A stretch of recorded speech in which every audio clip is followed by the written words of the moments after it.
उत्तर प्रदेश सरकार के दिशा निर्देश पर वाल्मीकि जयंती के अवसर पर मुरादाबाद में अनेक कार्यक्रम आयोजित किए जाएंगे, जिस पर मंदिरों पर सारी व्यवस्थाओं को लेकर प्रशासन तैयारियां कर रहा है। मुरादाबाद के मुशारा ग्राउंड में आयोजित बैठक में एडीएम प्रशासन लक्ष्मी शंकर सिंह ने वाल्मीकि समाज के लोगों के साथ बैठक ली और सभी को ये बताया है कि वाल्मीकि समाज के जो कार्यक्रम मुरादाबाद में आयोजित कराए जाते हैं उनको लेकर प्रशासन द्वारा व्यवस्थाएं करने के लिए काम भी किया जा रहा है। साथ ही उन्होंने कोविड-19 की गाइडलाइन का पालन करने के लिए सभी से अपील की।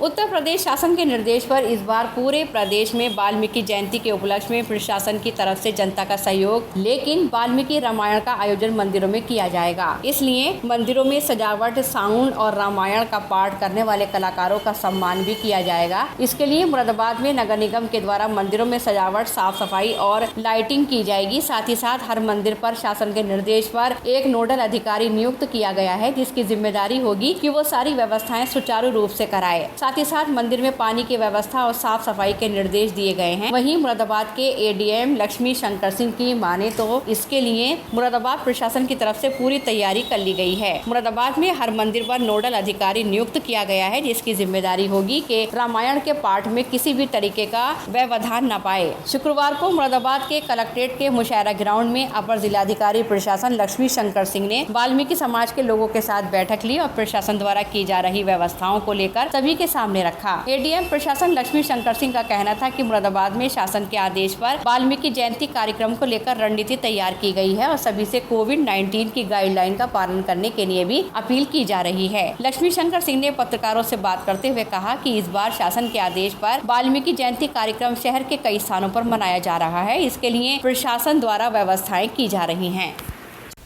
वाल्मीकि जयंती 31 अक्टूबर को है। 31 अक्टूबर को दो महापुरुषों की जयंती है, सरदार वल्लभ भाई पटेल की, जो राष्ट्रीय एकता के प्रतीक हैं और राष्ट्रीय एकता दिवस के रूप में उनकी जयंती मनाई जाएगी। इसके अतिरिक्त महर्षि वाल्मीकि जो हमारे हिंदू धर्म के आदि कवि हैं और महर्षि वाल्मीकि ने सबसे पहले रामायण की रचना की थी, तो ये आदि काव्य है। या क्योंकि वाल्मीकि जी ने जब रामायण की रचना की थी संस्कृत भाषा में थी और इनके द्वारा रचित रामायण के लिए पहले से कोई सुलभ ग्रंथ उपलब्ध नहीं था।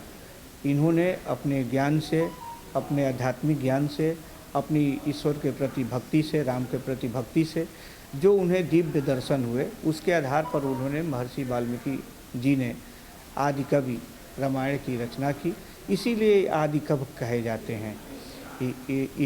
महर्षि वाल्मीकि जी को आदि कवि कहा गया है कि पहला काव्य था ये रामायण, जो है संस्कृत भाषा का पहला महाकाव्य था जिसकी रचना महर्षि वाल्मीकि जी ने की थी। इसी रचना के आधार पर अन्य बाद में तमाम तुलसीदास जी ने रामचरितमानस की रचना की, तो इसी वाल्मीकि रामायण के आधार पर ही तुलसीदास जी ने रामचरितमानस की रचना की थी।